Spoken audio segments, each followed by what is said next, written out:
자, 지난 시간에 이어서 오늘도 에베소서 1장 3절의 말씀을 함께 보겠습니다. 에베소서 1장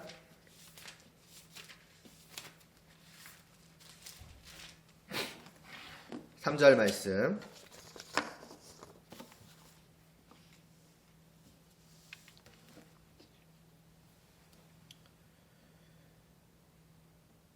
제가 하나님의 말씀을 봉독하겠습니다. 찬송하리로다. 하나님 곧 우리 주 예수 그리스도의 아버지께서 그리스도 안에서 하늘에 속한 모든 신령한 복을 우리에게 주시되.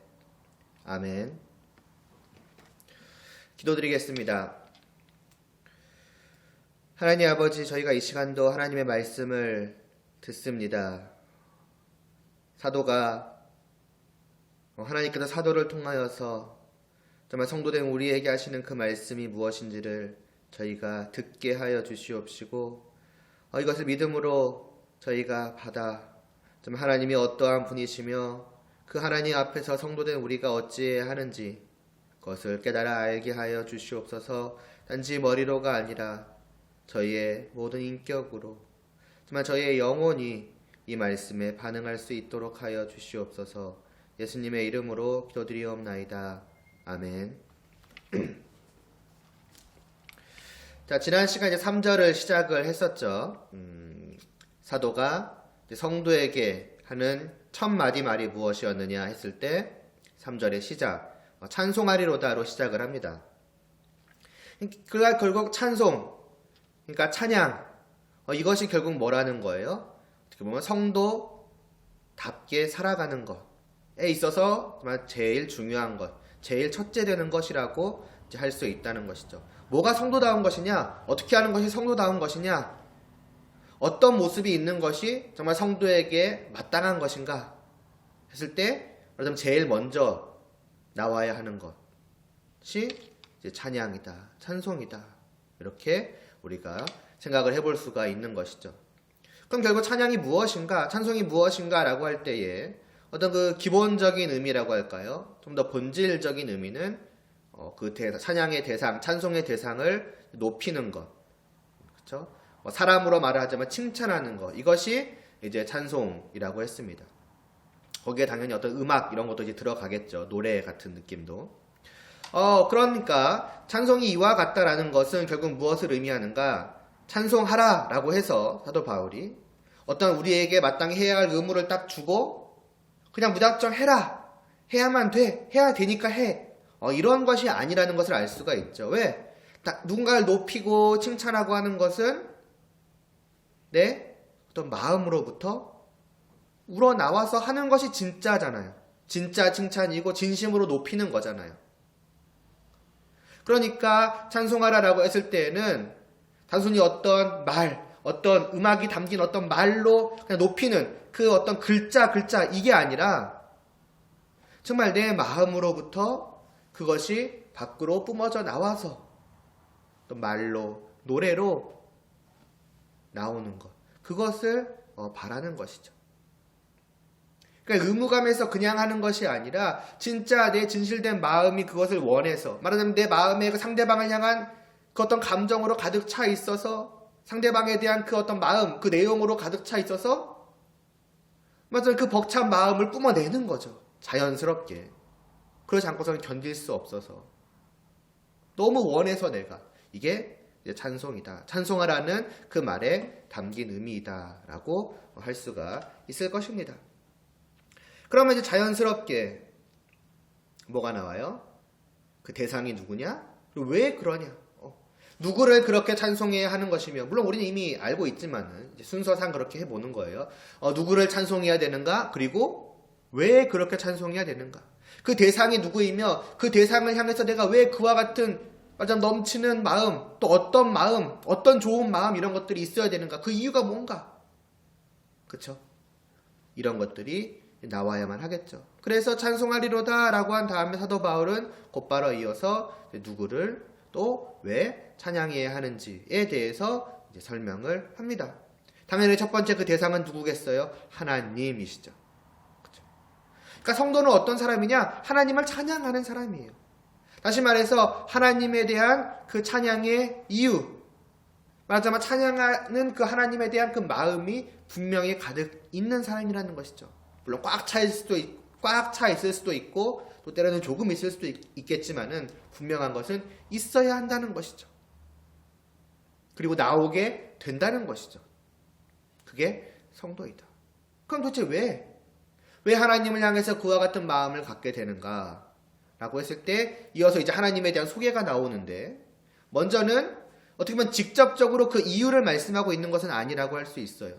하나님이 어떠한 분이신지, 어떤 관계에 있는지를 먼저는 소개를 하는데, 그것이 무엇이었습니까? 하나님, 곧 우리 주 예수 그리스도의 아버지시다.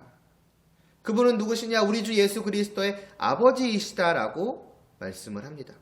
그러니까 우리가 하나님을 바라볼 때에, 하나님을 찬양하라, 찬송하리로다라고 할 때에 그냥 하나님만 딱 보면 되는 것이 아니라는 것이죠. 사실은 우리가 말하자면 주목해야 될 그 찬송의 대상은 하나님만 보는 것은 너무 가려져 있는 거예요. 사도 바울은 거기서 좀 더 우리의 시야를 열어주죠. 누구까지도? 하나님의 아들이신 예수 그리스도까지도. 말하자면 하나님과 함께 계시며 하나님과 특별한 관계에 계신 그분까지도 우리는 찬송을 함에 있어서 함께 바라보아야 한다라는 것입니다. 그래서 성령님까지 포함해서 삼위일체 하나님에 대한 말씀도 드렸습니다.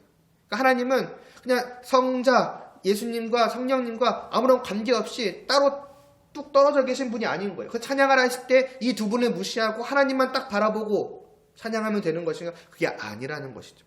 하나님은 그렇게 계시는 분이 아니라는 거예요. 만약 우리가 하나님을 그렇게 생각하고 그렇게 딱 하나님만 바라보고 찬양을 한다, 그것은 올바르지 못한 것이라고 할 수 있겠죠. 왜? 하나님은 그렇게 홀로 계시는 분이 아니시니까. 한 분이시되 그러나 동시에 세 분이 함께 계시는 삼위일체 하나님. 그분이 하나님께서 자기 자신에 대해서 소개하신 거예요. 나는 이런 하나님이다. 그러니까 너희는 나를 이와 같이 봐야 된다. 하나님과 예수님과 성령님까지도. 그러면서 우리는 이 관계를 좀 더 살펴보았었죠. 하나님을, 그 아들이신 예수님을 아버지라고 부릅니다. 그런데 동시에 그 2절을 보면은 누구도 하나님을 아버지라고 부르냐면은 우리들, 곧 모든 성도들도 하나님을 아버지라고 불러요. 그러니까 우리도 하나님의 아들인 거예요. 그럼 결국 똑같은 건가? 그럼 결국 예수님이나 나나 어떻게 보면 동등하다, 대등하다라고 했을 때 그렇지 않다는 거죠. 예수님과 우리 사이에는 분명한 차이가 존재합니다. 어떤 차이요? 예수님만이 하나님의 친아들, 독생자이시라는 것이죠. 다시 말해서 예수님만이 참으로 하나님이시고, 우리와 비교했을 때요, 우리는 다르죠.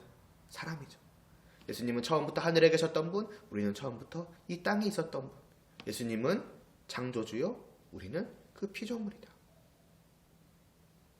그래서 우리가 하나님을 아버지라고 부르는 것과 예수님이 하나님을 아버지라고 부르는 건 분명한 차이가 있는 거예요. 그분은 친아들로서의 자격으로 그분 스스로가 하나님을 아버지라고 부를 수가 있는 분이지만 우리는 그냥 하나님을 아버지라고 부를 수가 없어요.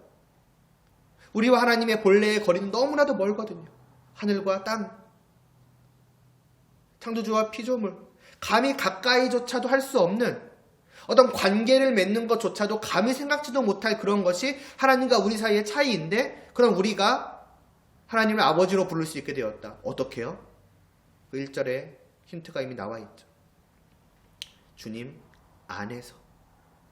성도, 주님께 구별된 자, 주님께 속한 자, 주님 안에 있는 자, 그 안에 있음으로써, 친아들이신 예수님 안에 내가 들어감으로써, 그분께 속한 그분의 것이 됨으로써 그분 안에서, 말하자면 그분을 통해서 하나님을 감히 아버지라고 부를 수가 있게 되는 것이죠. 아니, 하나님이 나에게 물으신다면 너는 무슨 자격으로 나를 아버지라고 부르느냐라고 하면은 우리의 대답은 한 가지입니다. 하나님, 당신의 친아들이신 그 예수님을 힘입어 그분 안에서 저는 감히 그렇게 부르겠습니다. 물론 그것도 하나님이 허락하신 거지만요. 그렇게 된다는 겁니다. 그래서 우리는 같은 아버지라고 부르고 그래서 같은 아들이지만은 이 예수님을 뭐라고 부르는 거예요? 우리 주, 나의 주님이시라고, 나의 왕, 나의 주인이시라고. 왜? 그것이 본래의 관계니까. 그리고 그것이 마땅한 관계니까. 주님께 속하게 된, 주님 안으로 들어와 주님의 것이 된 그 내가 나를 자신의 것으로 삼으신 주님을 향해서 말할 수 있는 적절한 표현은 그거밖에 없겠죠. 나는 당신의 것입니다. 그러니까 당신은, 당신이라고 하면 좀 너무 그런가요? 그러니까 주님은 나의 왕, 나의 주인이십니다. 이렇게 되는 거죠. 그러면 당연히 그 나의 주님 대신 그 예수님의 아버지이신 하나님은 또한 우리의 뭐가 되겠어요? 나의 주, 나의 왕, 나의 주인이 되시는 거예요. 그것이 마땅한 관계, 본래의 관계이다. 그러나 이것이 전혀 싫은 관계가 아니죠. 뭐야, 나는 누구 거야? 나는 누군가를 주인이라고 불러야 돼? 왕이라고 불러야 돼? 이 민주주의 시대에? 그렇지 않죠. 우리는 여러 사람들과 관계를 맺고 살아가며, 그래서 관계를 맺기를 원하는 사람이에요. 어떤 특별한 사람, 뭐 옛날에는 한 나라의 왕, 아니면 한 나라의 뭐 지도자, 아니면 어떤 유명 인사, 어떤 특별한 사람들, 어떤 그들과 우리는 정말 요만큼의 관계라도 맺고 싶어요. 얇디 얇은, 누구의 친척이더라, 뭐 이런 식으로. 그 관계만 있어도 나는 너무 좋아요. 야, 저런 사람이 나와 그런 특별한 관계야? 나는 어떤 관계가 있어?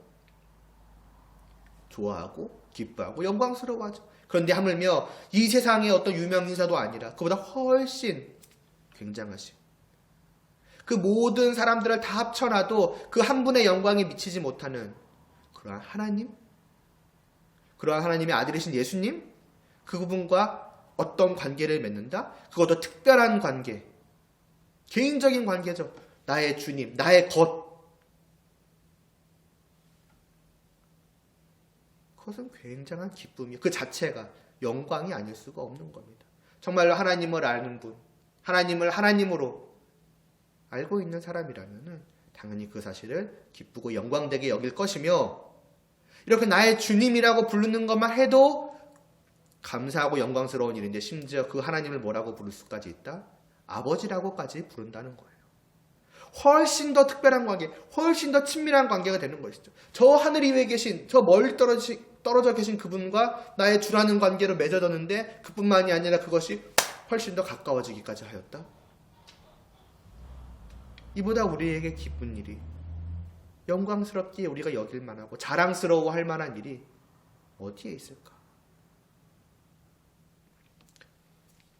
사실은 없는 것이죠. 그리고 이것이 바로 찬송의 이유가 됩니다. 지금 그 앞에서는 이제 관계로부터 시작을 해서 우리가 어떻게 보면 추론해 나간 거잖아요. 생각을 해서 여기까지 나간 거잖아요. 그렇죠? 직접 말씀하고 있었지는 않았죠. 근데 이제 지금까지 우리가 말한 그 내용을 직접적으로 사도 바울은 말을 하기 시작합니다. 말하자면은 찬송의 이유이죠. 그 이제 3절 뒷부분부터 쭉 나오기 시작해서 이제 오늘 보자고 했었죠. 지금까지 우리가 생각한 그 모든 것들이 맞는지 이제부터 한번 보아가자고. 사도 바울이 어떻게 말을 하고 있는지. 뒷부분을 제가 먼저 쭉 읽겠습니다.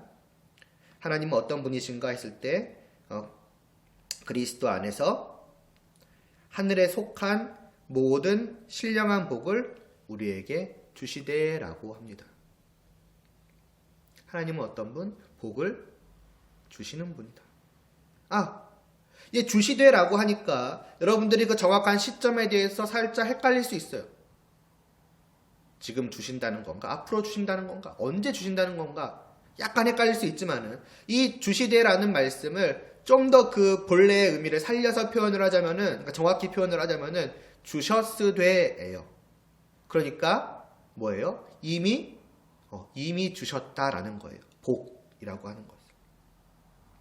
그러니까 하나님은 이미 성도들에게 복을 주신 분이시고, 성도들은 하나님에게 그 복을 이미 받은 사람들이다 라고 하는 것이죠. 그러니까 하나님이 주시는 이 복이라고 하는 것은 사도 바울은 그러니까 이런 식으로 말하고 있는 게 아니에요. 너희들은 성도들아 하나님을 찬양하자. 왜냐하면 하나님께서는 우리에게 언젠가 복을 주실 분이시기 때문이다. 이렇게 말씀하고 있는 것이 아니라고요. 조금 나쁘게 말을 하자면은, 나쁘게 표현을 해보자면은, 그러니까 어떤 불확실한 어떤 장밋빛 미래를 그려놓고 있을지 없을지 모르지만, 확실하진 않지만은 언젠가 분명히 그것이 있을 거야. 왜? 그분이 하나님이시잖아. 주신다고 했으니까 주시겠지. 안 주실 수도 있다고? 아니야. 하나님이신데 거짓말 하시겠어. 한번 믿고 기다려봐. 그런 좋은 굉장한 장밋빛 미래가 있을 거야. 그러니까 너희는 지금부터 찬양해. 이렇게 말씀하고 있는 것이 아니라, 이미 하나님께서 너희에게 복을 주셨으니, 너희는 이미 그것을 받고 누리고 있으니, 그러니까 찬양하라. 이미 그들이 받은 것, 이미 그들 손에 있는 것, 누리고 있는 것을 가지고서 하나님을 찬양하라라고, 찬양하는 것이 당연하지 않겠느냐라고 우리에게 말씀을 하고 있는 것입니다. 물론 우리는 알지요. 우리가 단순히 현재만을 바라보고 살아가는 것이 아니라 하나님께서 약속하시는 그 놀라운 미래를 바라보고 소망하며 살아간다는 것을 알아요. 그쵸? 알죠? 그러니까 우리는 미래를 바라보는 사람들이 맞다고요. 그러나 그 우리가 바라보는, 말하자면 소망하고 기대하고 빨리 왔으면 좋겠다라고 하고 그 보는 그 미래라고 하는 것은 지금 현재 아무것도 없는 상태에서 그냥 바라보는 것이 아니라는 거예요. 그래서 나는 지금 아무것도 없지만, 나는 빈털터리해. 나에게 지금 주어진 게 아무것도 없어. 나는 받은 게 아무것도 없어. 그러나 있다고 하셨어. 앞으로 언젠가 주어질 거라고 하셨어. 그러니까 나는 그냥 기다릴 거야. 이게 아니라 현재 우리에게 이미 주어진 그것을 바탕으로 해서 우리가 지금 누리고 있는 그것을, 맞아요, 누리는 것을 근거로 하여서 미래를 바라보는 거. 내가 지금 받아 누리는 것이 이런 것이라면 장차 미래에 있을 것은 얼마나 더 굉장한 것이겠는가. 그렇게, 그러니까 말하자면 확신을 가지고 바라보는 거죠. 왜? 이미 지금 주어진 게 있으니까. 마치 로또처럼 언젠가 될 거야. 지금 난 아무것도 없지만. 이런 식으로 불확실하게, 말할까, 망상처럼 헛된 꿈을 꾸는 그런 식으로 바라보는 것이 아니라고요. 이미 분명하게 가지고 있는 것을 바탕으로 해서 확신을 가지고 바라보는 것이죠. 그게 성도가 바라보는 미래라는 것이고, 그러니까 중요한 것은, 분명한 것은 현재에도 이미, 아니 사실 과거에도, 과거부터 하나님께서 이미 주셨고 그것을 누렸고 지금까지 누려왔고 앞으로도 누릴 것이다. 이런 것입니다. 그것이 하나님께서 주신 복이라고 하는 거예요. 그럼 도대체 하나님께서 주신 복은 무엇인가? 성도가 이미 받아서 누렸고 누리고 있고 그걸 바탕으로 앞으로에 대해서도 정말 어떤 소망을 가지고 빨리 왔으면 좋겠다라고 기다리는 그 복이라고 하는 것은, 하나님이 주신 복이라고 하는 것은 과연 무엇인가? 그것을 생각해 보기 전에 잠깐 먼저 이 복 자체에 대해서 좀 생각을 해보죠. 하나님이 주신 복을 생각하기 전에 복이란 것 자체가 뭐냐를 생각을 해보면 복이 뭘까요? 보통은 어떤 좋은 것, 그리고 만족스러운 것. 그러니까 그것을 맞으면 가졌을 때에 나로 하여금 행복하게 만들어주는 것. 이것을 우리가 일반적으로 복이라고 할 수가 있을 거예요.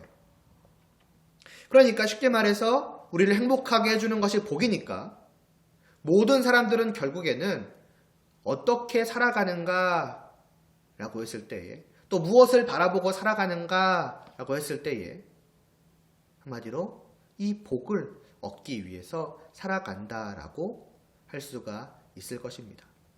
너는 왜 살아? 너는 무엇을 위해 살아? 너는 무엇을 위해 일해? 뭐 이런 식으로 우리가 사람들에게 질문을 해본다면은 결국 답변을 듣다 보면은 결국 복을 얻어서 행복해지기 위해서 살아. 그 행복을 위해서 산다고요. 그 누구도 불행해지고 싶은 사람은 없죠. 그리고 이 땅에서 살아가면서 그냥 사니까 살아. 그냥 살기 위해서 일해. 생존을 위해서 일해. 아마 그렇게 말할 사람은 많지 않을 거예요. 물론 살기 위해서 살죠. 생존을 위해서 일하죠. 그러나 그냥 거기까지가 그 사람의 목적이고 목표인가? 그냥 그렇게 해서 나는 그냥 하루하루 연명하기 위해서 나는 살아가는 거야. 아마도 그렇게 말할 사람은 없을 거예요. 어쩔 수 없이 어떤 현실이라는 벽에 부딪혀서 그렇게 실제로 살아가는 사람들이 있겠지만은, 그러나 그들이 결국 마음속으로부터 바라는 것은 단지 그것 이상인 거예요.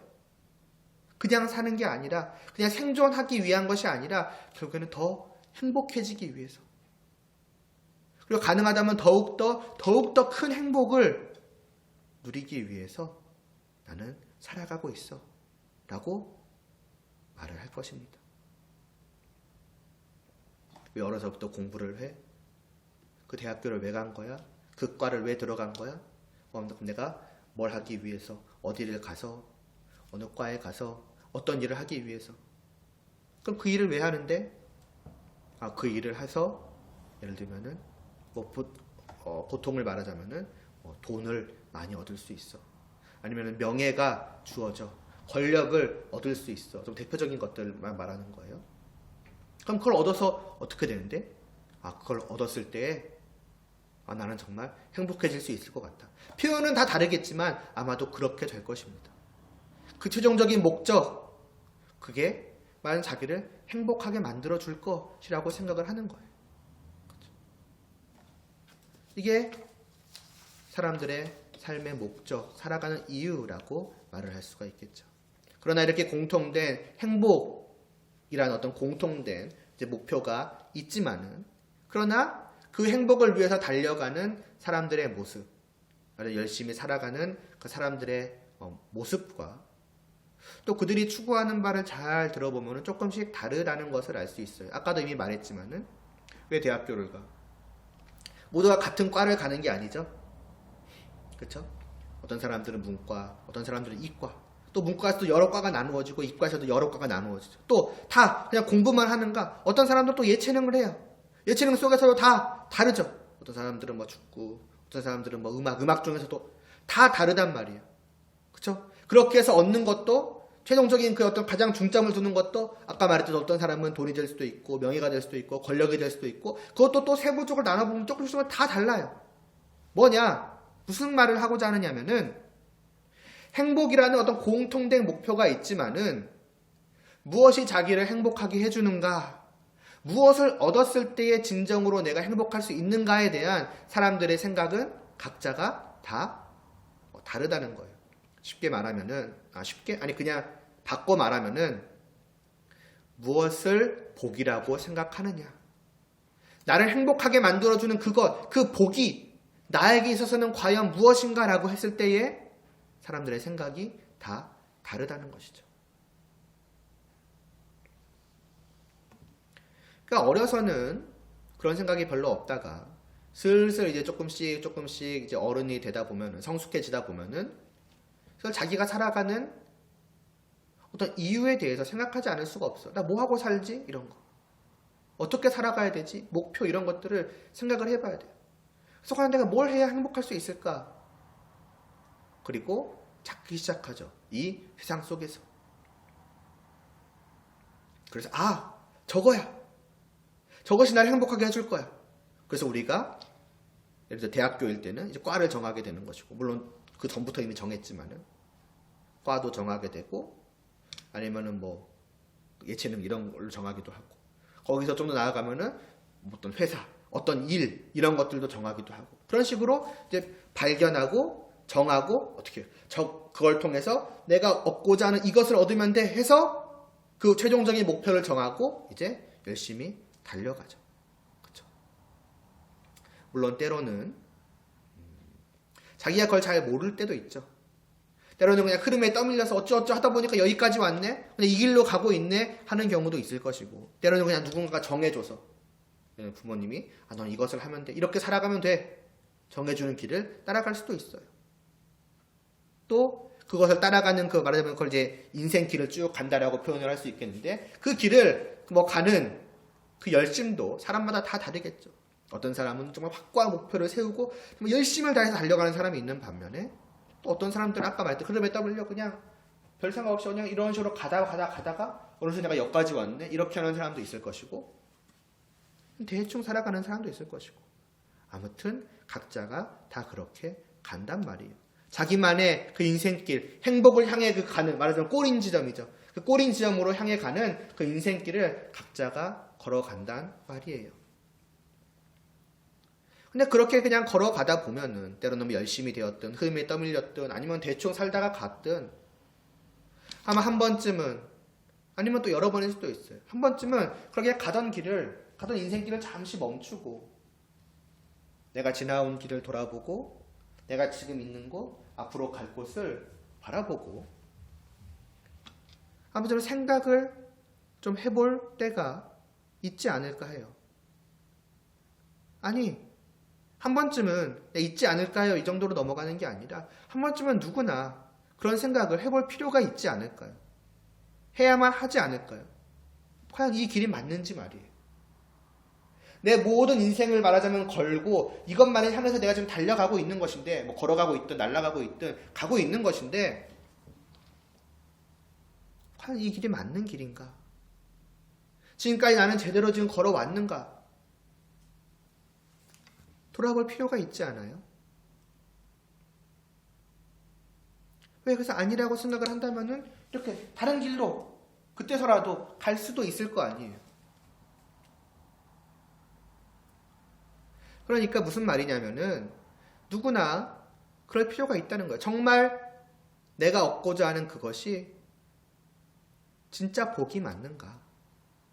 정말로 그것이 나를 행복하게 만들어주는 그것이 맞는가? 그래서 이 길로 가서 그것을 마침내 얻으면은 되는 것인가? 자기 인생을 돌아보고 질문해볼 만한 그런 가치가 있는 그런 질문이 아닐까요? 그러나 또 그렇게 질문을 해보다가도 뭐냐? 답을 찾아야 될 거 아니에요. 그럼 답을 보통 어디서 찾아요? 우리의 어떤 역사나 아니면 우리 주위에서 찾겠죠. 다른 사람들로부터 찾겠죠. 그러면 어때요? 우리가 지금까지 얻고자 하는 그 여러 가지 복들, 종류가 다 다양하고 사람마다 다 다를지라도 결국엔 어떤 나만의 독창적인 것, 지금까지 역사 속에서 한 번도 보지 못한 그런 복은 아마 없을 거예요. 그러니까 내가 추구하는 그것이 그런 것은 아닐 거라고요. 역사 속에서 누군가가 여러 사람들이 아니면 지금도 내 주위에 있는 또 어떤 뉴스나 신문 등에서 보여지는 누군가가 다 추구해온 그것을 나도 비슷하게 추구하고 있는 것이고 말하자면 그건 뭐냐? 내가 가고 있는 이 길은 어느 정도 검증된 길이라는 거예요. 내가 얻고자 하는 그 복은 말하자면 이 세상으로부터 검증된 복이라는 거죠. 맞아, 그게 복이 맞다니까. 아, 저것도 복이고 이것도 복이지만 네가 찾고자 하는 그것도 복이 맞아. 그러니까 저 사람은 저렇게 가서 그 복을 얻으면 되는 것이고 너는 이렇게 가서 그 복을 얻으면 되는 것이야. 그러면은 행복해질 수 있어. 그러면은 너의 인생은 성공한 거야. 이 길로 그러니까 망설이지 말고 가.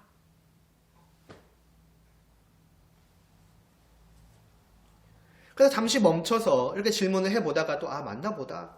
다 돌아보니까 여기네. 뭐 가야겠네. 가보자. 이런 식이 되기가 쉽다는 것이죠. 물론 그렇게 살아가다 보면은 정말 자기가 원했던 그것을 완전히 다 손에 넣어서 어떻게 보면 그 바랬던 행복을 얻을 수도 있는 것이고 때로는 아까 잠깐 말했던 현실의 벽에 그냥 부딪혀서 아예 손에 넣지 못해서 좌절하기도 하고 때로는 그 일부만 가까스로 손에 넣어서 그래 이 정도면 됐지 뭐 하고 이제 그 정도의 행복에 만족할 수도 있겠고 대부분의 사람들은 다 그렇게 이 세상에서 살아갈 것입니다. 왜? 그들이 속해 있는 것이 바로 그런 세상이니까. 그런 세상이 말하자면 제시해 왔고 제시해 주고 있는 거니까.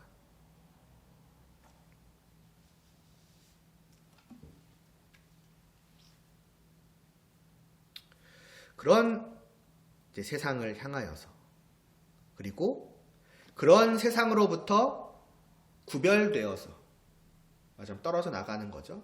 구별되어서 이제는 그 세상에 속한 것이 아니라 주님께 속하게 된 그 성도들을 향하여서 오늘 이 사도 바울이 말씀하고 있는 거예요. 아니, 사도 바울을 주님의 사도로 세우신 하나님께서, 주님께서 말씀하고 계시는 거예요. 과연 그것이 옳은 것인가? 과연 그것이 진짜 복이 맞느냐라고 말이에요.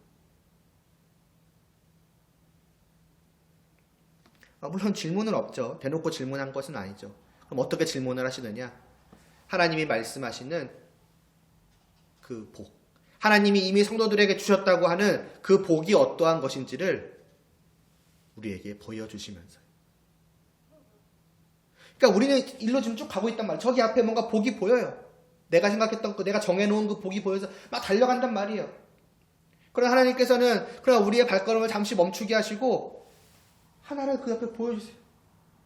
그리고 비교하게 하시는 거예요. 이 복과 이 복. 그리고 과연 너가 가는 저 복, 너가 가서 얻고자 하는 저 복이 진짜 너가 얻을 만한 복이냐?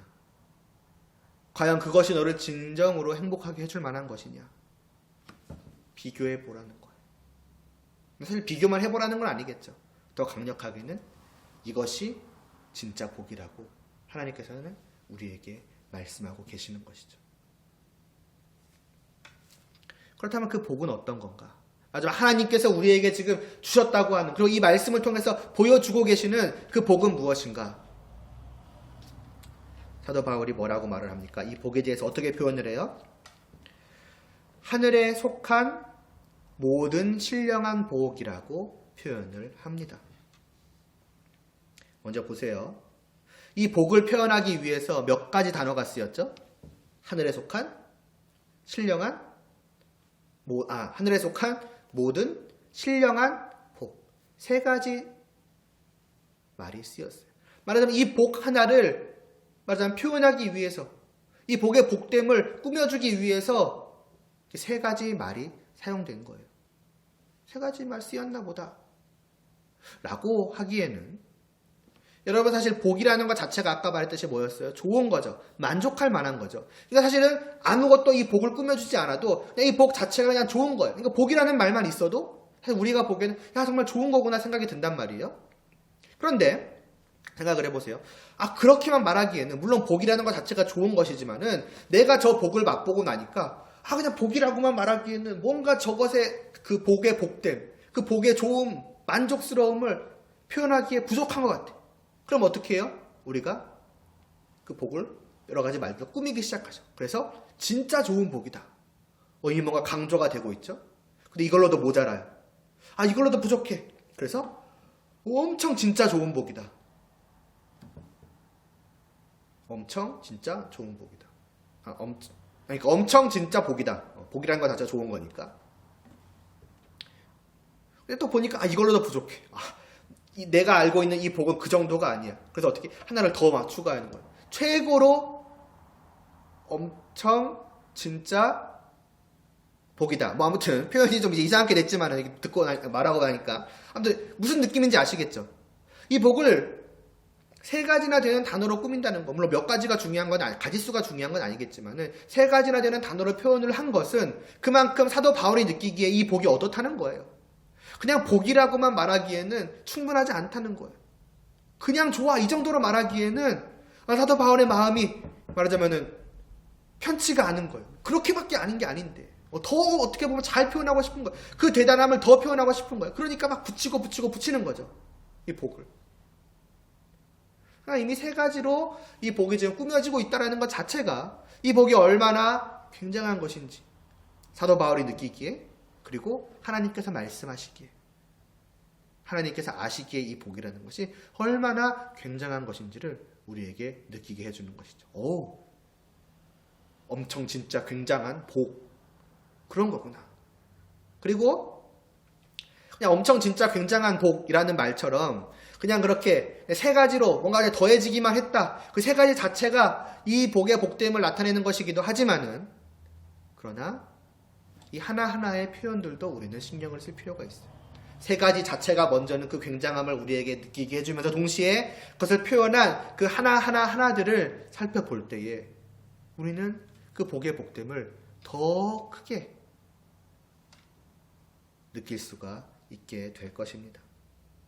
제일 첫 번째로 뭐라고 합니까? 이 복은 하늘에 속한 복이다 라고 말씀을 하죠. 하늘에 속해 있다. 하늘에 있는 것이다. 하늘의 것이다 라는 거예요.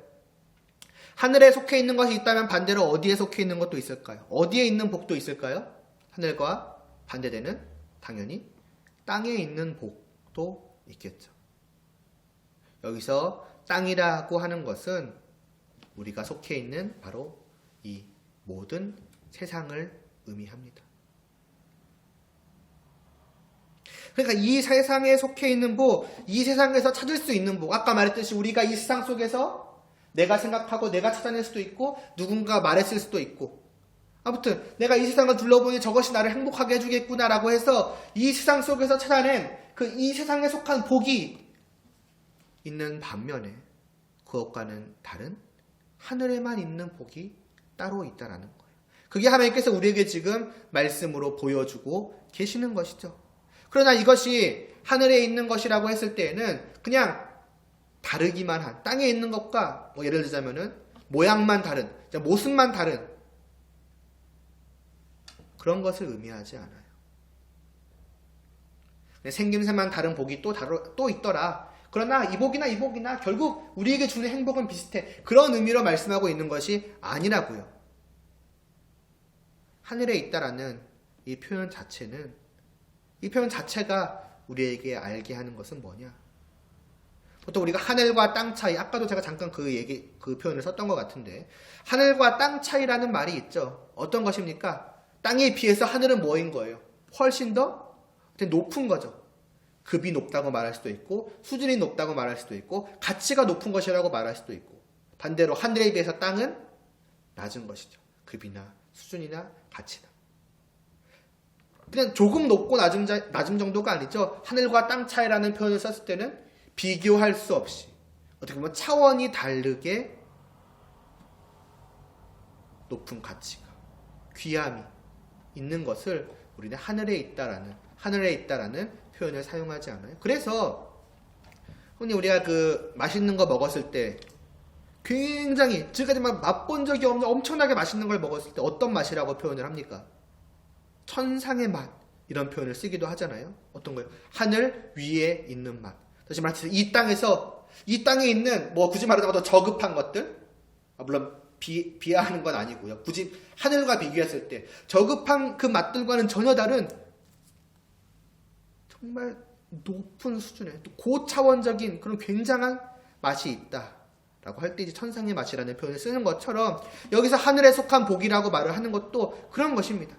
단순히 모양이 다른 것이 아니라 정말 이 세상에 있는 이 땅에 속해 있는 것과는 정말 차원이 다른 어떤 그러한 복이라는 것이 있다라고 우리에게 말씀하고 있는 것입니다.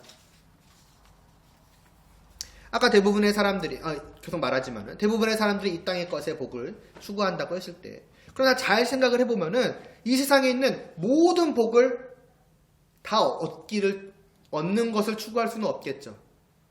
아까도 말했듯이 뭐 돈이면 돈, 명예면 명예, 권력이면 권력.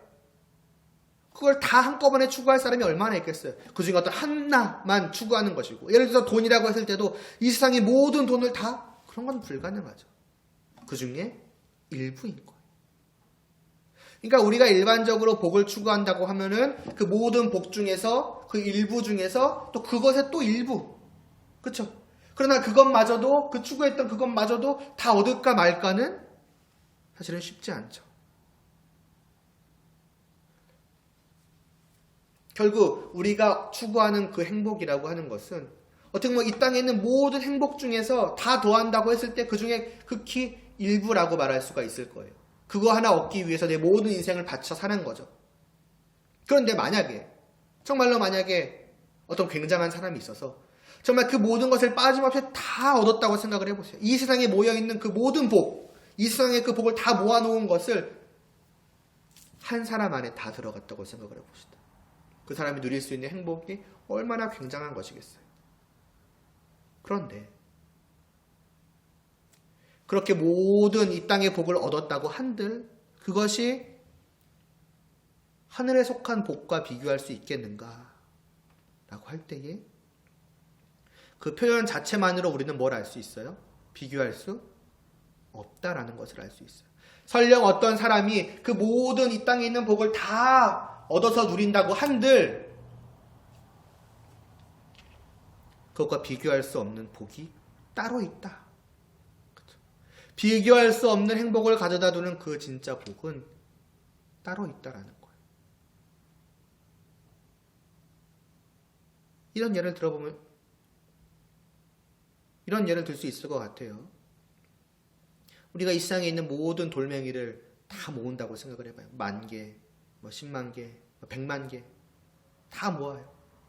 그런데 그것을 다 모은다 한들 과연 그것이 다이아몬드 그 하나에 비교할 수 있을까요? 어떤 사람들에게 이 세상에 있는 모든 돌멩이를 다 가져다 준다 한들 요만한 다이아 하나를 가져다 주는 거에 과연 비할 수가 있을까요? 아무리 예쁘고 아무리 멋있어서 야 정말 돌멩이 중에 돌멩이야 최고의 돌멩이야 그거 하나 플러스 그냥 그런 모든 좋은 돌멩이를 다 갖고 온다 한들 말이죠. 그리고 제가 돌멩이의 가치를 또 얕볼 수가 있겠지만은 야 이 비싼 돌멩이도 있어요 말할 수 있겠지만은 무슨 얘기를 하는지는 아실 거예요. 전혀 다른 차원의 것이라고요. 많고 적음의 문제가 아니라 질적으로 비교할 수 없는 것이라고요. 그것이 하늘에 속한 복이라는 거죠.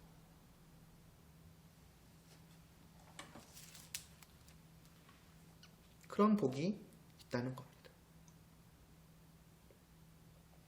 심지어 여기서 하늘은 단순히 그냥 가치라는 측면에서 하늘과 땅 차이라는 그 어떤 비유적인 의미에서 저 높은 하늘에 있는 것 같은 천상의 맛과 같은 그런 고차원적인 높은 차원의 어떤 그런 것이다라는 그러한 의미로만이 아니라 사실 실제로의 의미로도 그래요. 실제로 하늘에 있는 것이기도 한 거예요. 말 그대로. 진짜로. 그 하늘은 단지 구름 위의 하늘이 아니라 그보다 훨씬 높은 차원에 바로 하나님이 계시고 창조주이자 온 세상의 주인이자 온 세상을 다스리는 왕 대신 하나님이 계신 그곳, 그 나라를 성경은 하늘이라고 종종 표현을 합니다. 그러니까 하늘에 있는 복이라고 할 때는 말 그대로 그 하나님의 나라 안에서 맛볼 수 있는 그것이라는 의미인 거예요.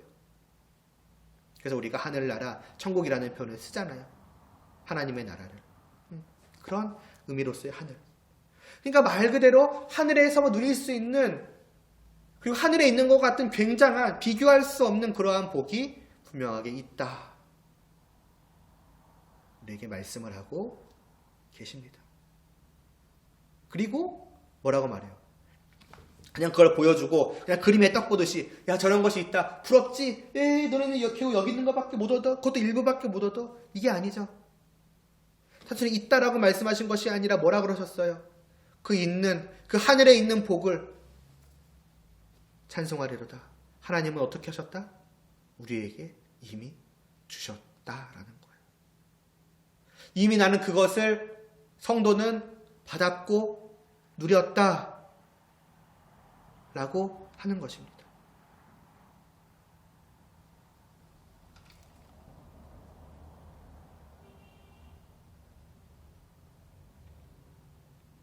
다음 시간에 아직 이게 첫 번째예요. 이 복의 복됨이 이 좋음을 조금 여러분들이 상상할 수 있지 않으시겠어요? 이 정도구나.